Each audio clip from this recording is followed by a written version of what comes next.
Graça e paz a todos, amém? Amém? Glória a Deus por essa noite, pelo privilégio de estar aqui nessa casa, que eu tanto respeito, pastor Silas Filho, pastora Raquel, pastor Silas Malafaia, pastora Elisete, e a todos os demais pastores aqui presentes. Nós temos uma aliança, uma amizade de muitos anos, e é uma alegria estar aqui junto com a minha esposa também, minha linda esposa. É linda, né, gente? Desculpa. Ela orou muito. E eu estou aqui acompanhado, gente, hoje com meus pais. Queria que meus pais ficassem de pé. Meus velhinhos. Olha aí. Seu Edson e Dona Seni. Minha base. Eles que me educaram nos caminhos do Senhor. Pode sentar, que me criaram. Sou aqui do Morro do Juramento, Vicente de Carvalho. Ali, né? Conhece o Morro do Juramento? Do lado do Leblon. Entre Leblon e Ipanema tem Vicente de Carvalho, o Morro do Juramento. E ali eu fui criado e aprendi a amar a Deus e a servir a igreja através da vida dos meus pais. Mas, sem mais delongas, né? Eu queria convidar você a ficar de pé e abrir a sua Bíblia comigo. Fique em pé um pouquinho só para nós lermos a palavra do Senhor, que se encontra no segundo livro das Crônicas dos Reis de Israel, capítulo de número 20, nós vamos ler a partir do verso 35. Nós vamos ler a partir do verso 35. Você achou? Segunda Crônicas, capítulo 20. Achou? Amém aí, irmão? Eu estou lendo na versão NVI. Diz assim o verso 35. Posteriormente, Josafá, rei de Judá, fez um acordo com Acasias, rei de Israel, que tinha uma vida ímpia. Era um tratado para a construção de navios mercantes. Depois de serem construídos os navios em Ezion-Geber, Eliezer, o filho de Dodavá de Maressa, profetizou contra Josafá, dizendo: por haver feito um acordo com Acasias, o Senhor destruirá o que você fez. Assim, os navios naufragaram e não se pôde cumprir o tratado comercial. Agora, na versão NVT, o verso 37 diz o seguinte: então Eliezer, filho de Dodavá de Maressa, profetizou contra Josafá, dizendo: porque você se aliou ao rei Acasias, o Senhor destruirá o que você construiu. Assim, olha que interessante, assim as embarcações naufragaram e nunca chegaram a navegar.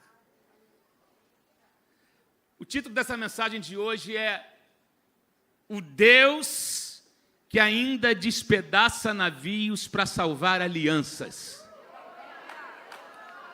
O Deus que ainda despedaça navios para salvar alianças. Feche os teus olhos. Espírito Santo, tu estás presente nesse lugar. Porque a tua palavra diz que onde estiverem 2 ou 3 reunidos em teu nome, ali o Senhor estará presente. Nós somos muito mais do que 2 ou 3 ou 4 aqui nesse lugar. A partir do momento que essas portas foram abertas, a tua presença já estava aqui. A partir do momento que o primeiro acorde foi dado, o primeiro boa noite foi dado, o teu Espírito já começou a se mover aqui. E agora que a tua palavra venha cair sobre nós como um azeite fresco, como uma porção para esse dia. A unção de hoje, a unção de ontem ficou para ontem. Tu és o Deus que tem uma unção para esse momento. E que a tua palavra possa cair como semente numa terra fértil nessa noite. Assim nós oramos em nome de Jesus. Amém. E você pode sentar no seu lugar. Interessante que nós conhecemos muito esse livro esse capítulo 20 de 2 Crônicas, quando vai dizer que 3 exércitos se juntam para vir contra Josafá. E Josafá, ele fica desesperado com a notícia, dizendo: olha, um exército enorme está vindo contra você. E a Bíblia fala que Josafá temeu, mas ele temeu, mas não entrou em desespero, ele decidiu buscar ao Senhor. E ali ele faz uma oração, no início do capítulo 20, e no versículo 12 ele encerra essa oração dizendo: Senhor, nós não sabemos o que fazer, mas os nossos olhos se voltam para o Senhor. Josafá era um homem temente a Deus, Josafá era um homem que tinha um relacionamento com Deus. Em 2 Reis, capítulo 3, eu até marquei aqui, só para você entender de quem a gente está falando, né? Houve uma rebelião de Moabe, então o rei de Israel partiu com reis de Judá e de Edom, e com o exército, e depois de 7 dias marchando, eles não foram preparados, não achavam que fosse durar aquele tempo todo, de repente a água acabou, e ali estavam 3 exércitos, 3 reis, e Josafá estava no meio deles, e Josafá então decidiu consultar o Senhor, e quando eles chegam diante de Eliseu, no versículo 13 do capítulo 3 de 2 Reis, só a fim de referência, Eliseu disse ao rei de Israel: não tem nada a ver com você, vá consultar os profetas de seu pai e de sua mãe. Mas o rei insistiu: não, pois foi o Senhor que nos ajuntou, 3 reis para entregar-nos nas mãos de Moabe. Então, olha a resposta de Eliseu agora no verso 14.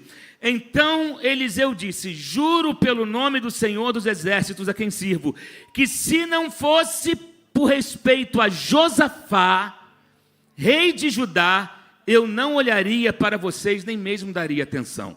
Então dá para você ver que Josafá tinha um relacionamento com Deus, conhecia a Deus, conhecia o Deus dos seus pais, mas Josafá não era perfeito, assim como nós não somos perfeitos.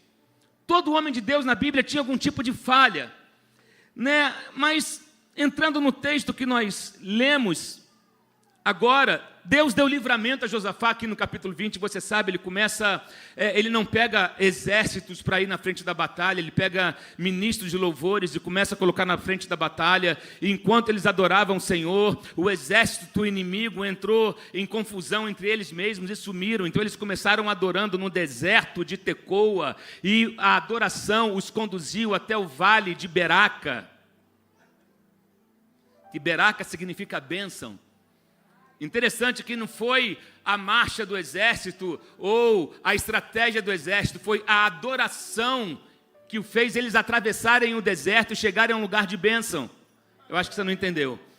Eu vou repetir, não foi um plano de governo, não foi uma estratégia militar, foi uma atitude de adoração e de entrega, porque Josafá conhecia quem Deus era e sabia o que movia o coração de Deus. A adoração é algo que move o coração de Deus. Você começa adorando no deserto e quando menos espera, a adoração te conduz a um lugar de provisão, porque adorar em Beraca é fácil, o desafio é começar a adorar em Tecoa.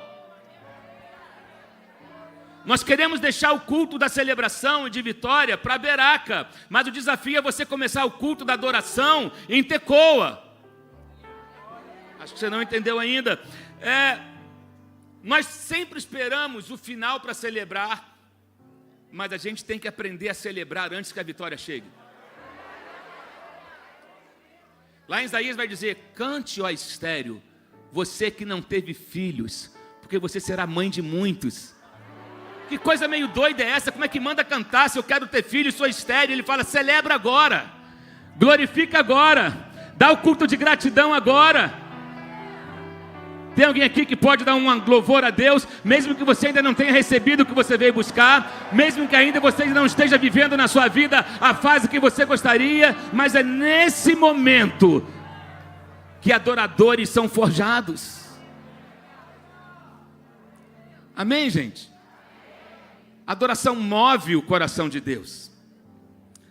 Mas existem momentos da nossa vida, quem é que nunca passou por isso, por um silêncio do céu, ou quando nós vemos tudo aquilo que nós planejamos, cheio de boa intenção, fazemos projetos, fazemos planos, investimos, acreditamos, apostamos que aquilo vai dar certo, e pedimos conselhos às vezes, colocamos no papel, planejamos tudo e de repente a gente vê aquilo quebrar diante dos nossos olhos. Eu não sei se você já passou por isso, de algo que você criou tanta expectativa e a tua intenção era a melhor de todas e de repente você viu aquilo se dissolver na sua frente. Josafá, ele era um rei piedoso, um homem temente a Deus, um homem prudente, mas o texto que nós lemos nos ensina uma verdade, que é a seguinte: nem toda boa ideia é uma ideia de Deus. Eu vou repetir isso para você. Nem toda boa ideia é uma ideia de Deus. E deixa eu falar só um pouquinho mais, aprofundar um pouquinho. Deus não é um Deus de coisas boas.